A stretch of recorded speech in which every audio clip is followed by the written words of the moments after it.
नमस्कार दोस्तों, welcome to DS education. स्वागत है आपका मेरे यूट्यूब चैनल डीएस एजुकेशन में। मैं हूं दिनेश साहू। और दोस्तों, हम अध्ययन कर रहे थे राष्ट्रपति के बारे में, है ना। राष्ट्रपति के बारे में अध्ययन कर रहे थे दोस्तों। इसका मैंने आपको बताया था आर्टिकल 52 से लेकर के आर्टिकल 62 तक, है ना, राष्ट्रपति के बारे में उल्लेख किया गया है हमारे भारतीय संविधान में। इसके अंतर्गत दोस्तों हमने आर्टिकल 52 से लेकर आर्टिकल 60 तक अध्ययन कर लिया था। आर्टिकल 52 से 60 तक पढ़ लिया था, ठीक है। तो आज का जो दोस्तों हमारा टॉपिक होगा आर्टिकल अनुच्छेद 61, जिसके अंतर्गत महाभियोग की प्रक्रिया, है ना, महाभियोग की प्रक्रिया का उल्लेख किया गया है राष्ट्रपति के संदर्भ में, है ना। तो दोस्तों हम स्टार्ट करते हैं आज का टॉपिक। आज हम पढ़ेंगे आर्टिकल 61 और 62, है ना। इसके अलावा पूरे एक रिवीजन भी करेंगे आर्टिकल 52 से लेकर 62 तक। तो दोस्तों आर्टिकल 61 में महाभियोग की प्रक्रिया का वर्णन किया गया। इसके अलावा दोस्तों आर्टिकल 56 अनुच्छेद 56 में भी, ठीक है, महाभियोग के बारे में बताया गया है कि राष्ट्रपति को महाभियोग द्वारा हटाया जा सकता है, ठीक है। तो आपको याद रखना है आर्टिकल 56 और आर्टिकल 61 इन दोनों में महाभियोग के बारे में जिक्र किया गया है हमारे संविधान में, ठीक है। तो आपको ये बात याद रखनी है। तो दोस्तों आर्टिकल 61 महाभियोग की प्रक्रिया मैंने आपको बताया था, ठीक है। खासतौर पर राष्ट्रपति के लिए ये शब्द यूज़ किया गया है, ठीक है। महाभियोग की प्रक्रिया एक प्रकार से पद से हटाने की प्रक्रिया होती है, पद से हटाने की प्रक्रिया, जिसे राष्ट्रपति के संदर्भ में महाभियोग नाम दिया गया है। अब ये पूरी प्रोसेस हम जान लेते हैं कि क्या होती है, ठीक है दोस्तों। हम कोशिश करेंगे कि आसान भाषा में आपको समझा पाऊँ। तो दोस्तों सबसे पहले हम जान लेते हैं कि ये जो प्रक्रिया स्टार्ट होगी, ठीक है, इसका आधार क्या होगा, ठीक है, कारण क्या होगा, आधार। तो दोस्तों आधार होगा संविधान का अतिक्रमण, संविधान का अतिक्रमण, ठीक है। यदि राष्ट्रपति संविधान का अतिक्रमण कर लेता है, ठीक है, अपनी मनमानी करता है, ठीक है, तो महाभियोग की प्रक्रिया संसद द्वारा उसमें शुरू की जा सकती है, ठीक है। अब संसद से मतलब है दोस्तों, ठीक है, लोकसभा और राज्यसभा, ठीक है। तो इन दोनों में से किसी भी सदन के द्वारा यह प्रक्रिया स्टार्ट की जा सकती है। चाहे पहले लोकसभा भी कर सकता है, चाहे पहले राज्यसभा भी कर सकता है। ऐसा ज़रूरी नहीं है कि सिर्फ लोकसभा स्टार्ट करे या फिर राज्यसभा स्टार्ट करे। तो दोनों को बराबर की शक्ति दी गई है, ठीक है। लोकसभा भी चाहे तो स्टार्ट कर सकता है और राज्यसभा भी स्टार्ट कर सकता है, ठीक है। तो ये बात थोड़ा आपको जानने वाली है। इसके बाद दोस्तों जो पूरी प्रक्रिया या फिर प्रोसेस है वो हम जान लेते हैं, ठीक है। अब मान लीजिए संसद को या फिर किसी सदन को राष्ट्रपति के खिलाफ महाभियोग लाना है, ठीक है। तो दोस्तों ये अभियोग लाने से पहले, ठीक है, उसे 14 दिन पहले, सबसे पहली प्रोसेस है ये, 14 दिन पहले, ठीक है, जिस भी सदन में ये लाया जा रहा है उसके 1/4 सदस्य, ठीक है, 1/4 सदस्य कुल सदस्य संख्या का, कुल सदस्य संख्या का 1/4 सदस्यों का, ठीक है, आरोप पत्र, ठीक है। मैंने क्या बोला दोस्तों, जिस भी सदन में यह महाभियोग लाया जा रहा है, ठीक है, तो उसके कुल सदस्यों के 1/4 सदस्यों के हस्ताक्षर वाला आरोप पत्र, ठीक है, राष्ट्रपति को भेजना होगा, ठीक है। तो ये क्यों भेजा जाता है दोस्तों, ये फर्स्ट स्टेप है, ठीक है। ये इसलिए भेजा जाता है कि राष्ट्रपति को पता होना चाहिए, ठीक है, कि संसद में उसके खिलाफ महाभियोग की प्रक्रिया शुरू होने वाली है या स्टार्ट होने वाली है, ठीक है। इसलिए 14 दिन पूर्व, ठीक है, उसे आरोप पत्र भेजा जाता है, ठीक है। अब ये आपने आरोप पत्र भेज दिया, इसके बाद क्या प्रोसेस है, तो जिस भी सदन में, चाहे वो लोकसभा हो या राज्यसभा हो, जिसमें भी ये लाया गया है, ठीक है, उसमें ये प्रोसेस स्टार्ट होती है दोस्तों, ठीक है। और यदि वो संबंधित सदस्य, ठीक है, मान लीजिए लोकसभा में यह प्रस्ताव लाया गया, ठीक है, लोकसभा में, ठीक है, यदि वह अपने कुल सदस्यों का, ठीक है, 2/3 कुल सदस्यों के 2/3 सदस्यों के बहुमत से, ठीक है, 2/3 सदस्यों के बहुमत से इसे पास कर देती है, ठीक है, ठीक है, ये महाभियोग को पास कर देती है, ठीक है।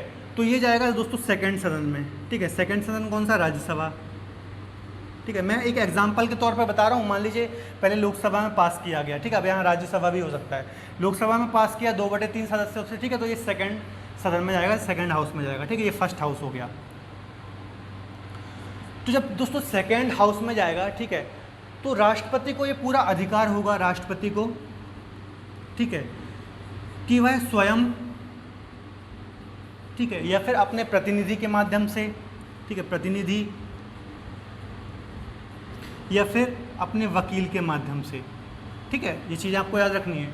राष्ट्रपति का ये अधिकार होगा, ठीक है, कि सेकंड जब सदन में ये चला गया, ठीक है, वह स्वयं या फिर अपने प्रतिनिधि के माध्यम से, वकील के माध्यम से अपना पक्ष रख सकता है, ठीक है, कि मैं गुनहगार हूँ या नहीं हूँ, जो भी है, ठीक है, तो अपना पक्ष रख सकता है, ठीक है, उसका पूरा अधिकार है, या फिर स्वयं भी रख सकता है। तो दोस्तों यदि सेकेंड सदन, ठीक है, जब ये आएगा, ठीक है, तो इसकी जांच के लिए जो विधेयक आया है इनके पास, ठीक है, विधेयक आया है, इसकी जांच के लिए जो सेकेंड हाउस है, ठीक है, एक कमेटी भी गठित कर सकता है, कमेटी गठित करेगा या फिर, ठीक है, ठीक है, और पूरी जांच के बाद यदि ये जो विधेयक या फिर प्रस्ताव लाया गया है, ठीक है, यह जांच सही होती है, ठीक है, और तो ये भी यदि 2/3 सदस्यों से, ठीक है, अपने कुल सदस्यों का 2/3 सदस्यों से इसे पारित कर देता है, ठीक है, पारित कर देता है, तो महाभियोग की प्रक्रिया पूर्ण समझी जाएगी, ठीक है, और राष्ट्रपति को अपने पद से इस्तीफा देना पड़ेगा या फिर पद छोड़ना पड़ेगा, ठीक है, मतलब छोड़ना ही पड़ेगा, वो तो प्रक्रिया पूरी हो गई तो, ठीक है। तो ये एक पूरी प्रोसेस है दोस्तों। एक बार और हम रिवीजन करते हैं, फिर इसके अंतर्गत और भी कुछ इंपॉर्टेंट बातें हैं वो हम जानेंगे। तो देखिए दोस्तों, मैंने सबसे पहले बताया कि जो महाभियोग की प्रक्रिया वो राष्ट्रपति के पद से हटाने की प्रक्रिया है, ठीक है। इसका आधार होगा दोस्तों, एक ही आधार है संविधान का अतिक्रमण, ठीक है, ये बात आपको याद रखना है। दूसरी इंपॉर्टेंट बात, संसद के किसी भी सदन में लाया जा सकता है, पहले लोकसभा में भी लाया जा सकता है और राज्यसभा में भी लाया जा सकता है, ठीक है, ये बात आपको याद रखनी है। इसके अलावा दोस्तों ये प्रक्रिया है, ठीक है, इसमें बात ये है कि सबसे पहले आपको 14 दिन पहले, ठीक है, जिस भी हाउस में ये लाया गया, तो आपको राष्ट्रपति के समक्ष 1/4 सदस्यों के हस्ताक्षर वाला आरोप पत्र राष्ट्रपति को देना होगा, ठीक है। इसके बाद दोस्तों जिस भी हाउस में ये, ठीक है, प्रक्रिया स्टार्ट होती है, यदि संबंधित हाउस अपने 2/3 सदस्यों के बहुमत से, ठीक है, इसे पारित कर देता है, तो ये सेकेंड हाउस में जाता है। अब सेकेंड हाउस में जब जाता है दोस्तों, ठीक है, तो राष्ट्रपति अपने प्रतिनिधि के माध्यम से, वकील के माध्यम से या स्वयं, ठीक है, इसमें अपना पक्ष रख सकता है सेकेंड हाउस में, ठीक है, कि मैं गुनहगार नहीं हूँ या फिर ये प्रक्रिया चलाई जा रही है मेरे खिलाफ, ये सही नहीं है, मतलब अपना पक्ष रख सकता है, ठीक है, जो आप उसको सही लगे। ये एक पॉइंट हो गया, ठीक है। दूसरा पॉइंट क्या है दोस्तों, यदि विधेयक ये जो सेकेंड सदन में आया है, ठीक है, ये यदि 2/3 बहुमत से पारित कर देता है, ठीक है, ये आपको याद रखना है, 2/3 कुल सदस्यों का है दोस्तों, ठीक है ना, उपस्थित सदस्यों का नहीं है, कुल सदस्यों का, ये बात याद रखना है। और ये 1/4 सदस्य थे, ये भी कुल सदस्यों का है, ठीक है, ये बात आपको बहुत अच्छे से याद रखनी है, ठीक है, इसमें लोग कंफ्यूज होते हैं। तो यदि सेकेंड सदन में दोस्तों 2/3 बहुमत से पारित कर देता है, तो राष्ट्रपति के ऊपर जो महाभियोग की प्रक्रिया है कंप्लीट समझी जाएगी और राष्ट्रपति को अपना पद छोड़ना पड़ेगा, ठीक है, पद को छोड़ना पड़ेगा। तो ये दोस्तों पूरी प्रोसेस है, ठीक है, महाभियोग की प्रक्रिया की। अब इसमें कुछ इंपॉर्टेंट पॉइंट जानने वाले हैं, ठीक है। देखिए, जो ये राष्ट्रपति की प्रक्रिया होती है, ठीक है, पहली बात तो ये याद रखनी है, इस प्रक्रिया में जो नॉमिनेट लोग होते हैं, ठीक है, नामित लोग होते हैं, वो भी भाग लेते हैं। क्योंकि जब मैंने आपको राष्ट्रपति के निर्वाचन के बारे में या फिर उसके निर्वाचक मंडल के बारे में बताया था, तो मैंने आपको बताया था कि निर्वाचन में नामित लोग भाग नहीं लेते हैं, क्योंकि उससे राष्ट्रपति नामित करता है। परंतु इसकी जो महाभियोग की प्रक्रिया है, इसमें दोनों के नामित सदस्य भाग लेते हैं। सबसे पहली बात ये जानने वाली है, ठीक है। दूसरी बात दोस्तों ये है, ठीक है, कि जो महाभियोग की प्रक्रिया है ये अर्ध न्यायिक प्रक्रिया है, ठीक है, अर्ध न्यायिक प्रक्रिया है, ठीक है।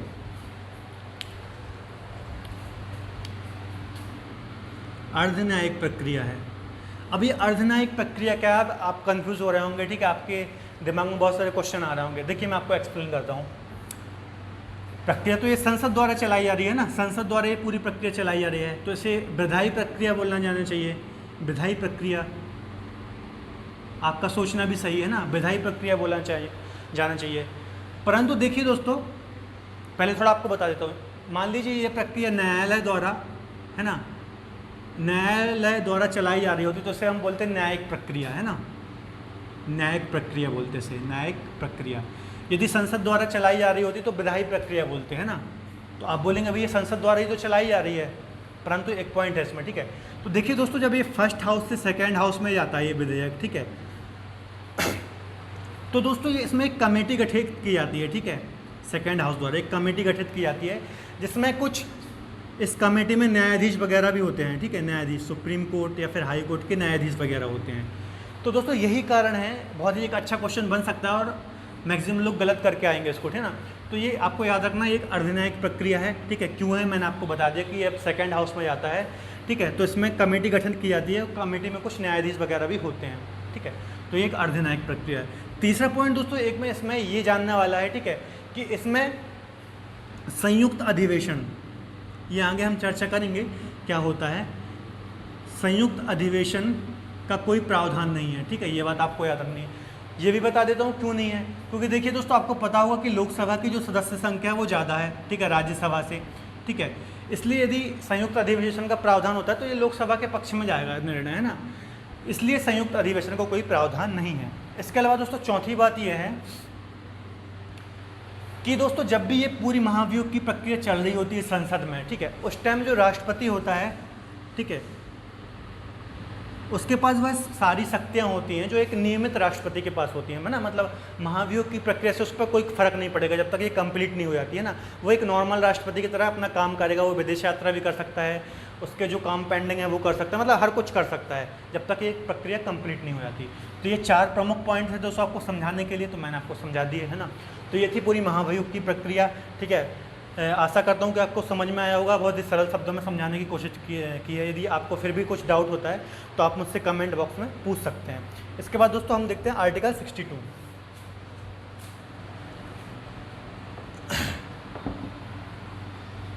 तो दोस्तों ये आर्टिकल 62 के बाद एक पूरा रिवीजन करेंगे हम, है ना, क्योंकि राष्ट्रपति से अच्छे क्वेश्चन पूछे जाते हैं एग्जाम में, बहुत ज़्यादा क्वेश्चन पूछे जाते हैं।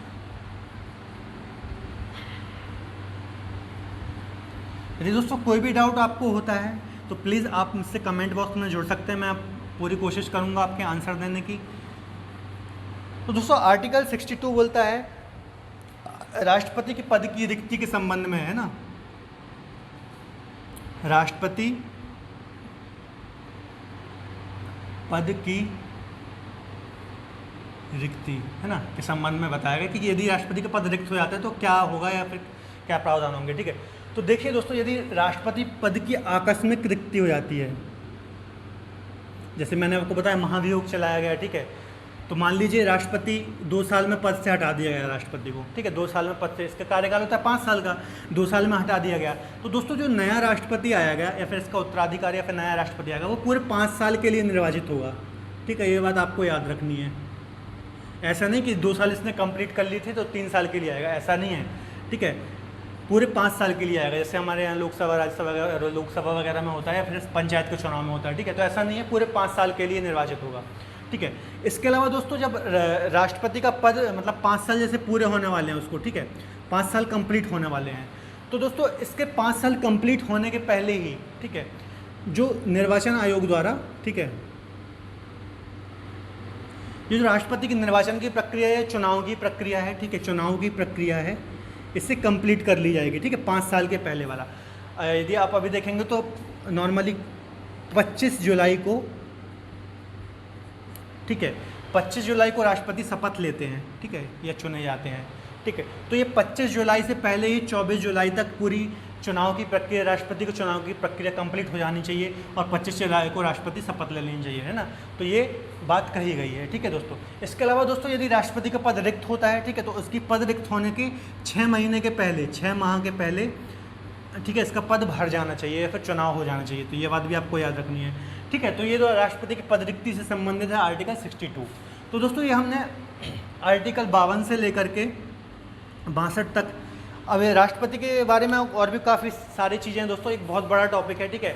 आगे जब हम अध्ययन, चूँकि आर्टिकल के अकॉर्डिंग अध्ययन कर रहे हैं, तो आगे और भी चीज़ें हम राष्ट्रपति के बारे में जानेंगे, है ना। ऐसा नहीं है कि सिर्फ यहीं पे बात खत्म हो गई, है ना। तो आगे और भी चीज़ें हम जानेंगे, चिंता नहीं करनी है। अभी तक हम चूँकि आर्टिकल के अकॉर्डिंग पढ़ रहे हैं, तो आर्टिकल 52 से 62 तक जो जो चीज़ें थी हमने अच्छे से समझ ली हैं, ठीक है। एक बार हम रिविज़न करेंगे दोस्तों, उसके बाद लेक्चर को ख़त्म करेंगे।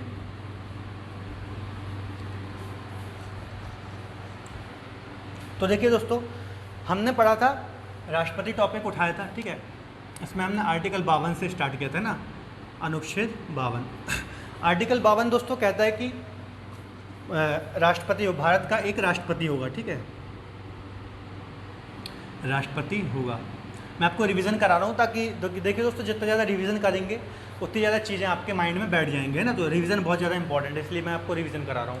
तो आर्टिकल 52 कहता है दोस्तों, भारत का एक राष्ट्रपति होगा। एक बात याद रखना है दोस्तों, यहाँ पे देयर शैल भी शब्द यूज़ होता है ना, बिल भी यूज़ नहीं होता है। इसका मतलब ये है दोस्तों, शैल भी का मतलब ये होता है कि ऐसा होगा ही, है ना। कंपलसरी है कि देश का एक राष्ट्रपति होगा या फिर भारत का एक राष्ट्रपति होगा, है ना, कंपलसरी है ये चीज़। तो शैल शब्द जहाँ भी आए मतलब ये कंपल्सन को दर्शाता है ना दोस्तों। इसके अलावा आर्टिकल 53 बोलता है दोस्तों कि संघ की कार्यपालिका शक्ति है, जो संघ की कार्यपालिका शक्ति किस में नहीं है, राष्ट्रपति में, है ना। ये यदि आपने दोस्तों मेरा लेक्चर नहीं देखा है वो वाला, तो आप प्लीज़ देखिए, ये बस मैं आपको अभी रिवीजन कर रहा हूँ ना। तो आर्टिकल 53 बोलता है दोस्तों, संघ की कार्यपालिका शक्ति राष्ट्रपति में निहित होगी, है ना।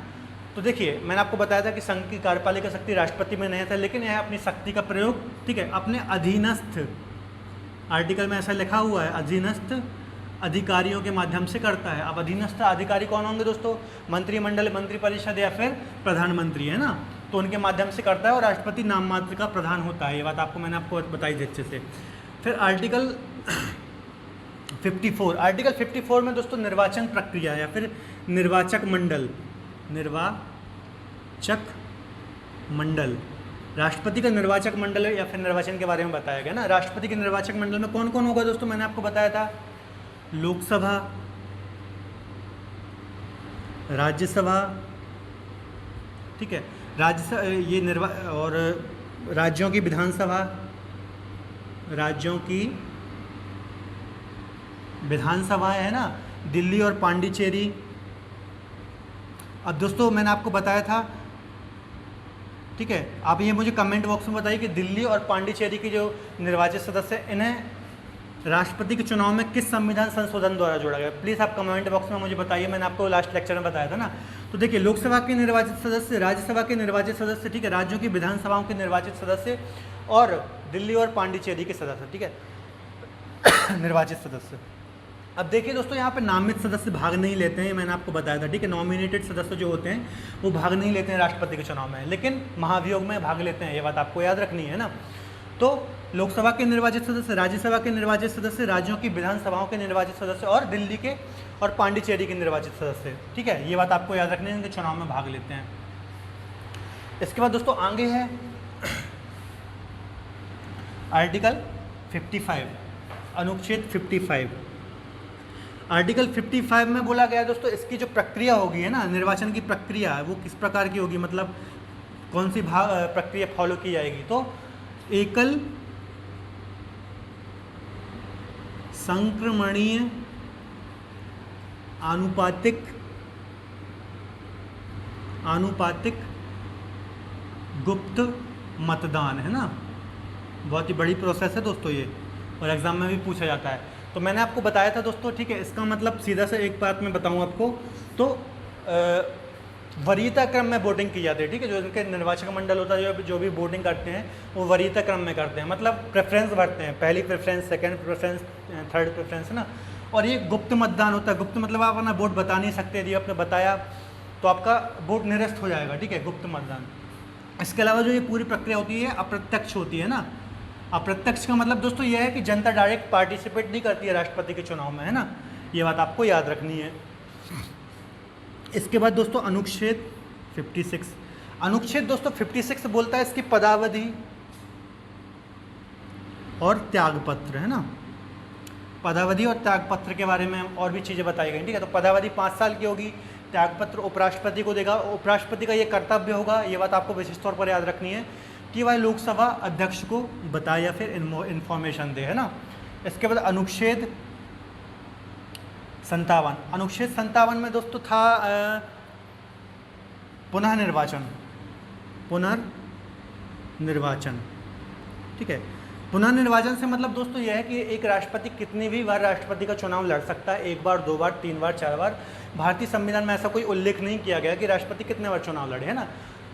ये बात अलग है कि अभी तक जितने भी राष्ट्रपति हैं, सिर्फ राजेंद्र प्रसाद को छोड़ दिया जाए तो 2 बार निर्वाचित हुए हैं, इसके अलावा सभी राष्ट्रपति 1-1 बार बने हैं, ठीक है। तो पुनर्निर्वाचन है। इसके बाद दोस्तों अनुच्छेद 58, अनुच्छेद 58 दोस्तों बोलता है, ठीक है, अनुच्छेद 50 ये तो इसकी योग्यताएं है ना, योग्यताएं हैं जो